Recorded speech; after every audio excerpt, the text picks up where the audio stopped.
I hit this issue today, and here is the quick fix that solved it. If you've accidentally deleted photos from Google Photos, don't worry, there's a way to recover them. Here is how you can do it step by step. Step 1. Open Google Photos. Before starting recovery, use the srock.com link in the description to open the account recovery checklist generator and make sure your verification details are ready. Step 2. Go to the trash.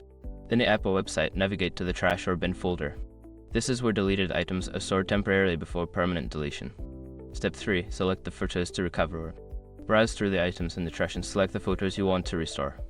You can tap on them or click to highlight. Step 4. Restore the selected photos.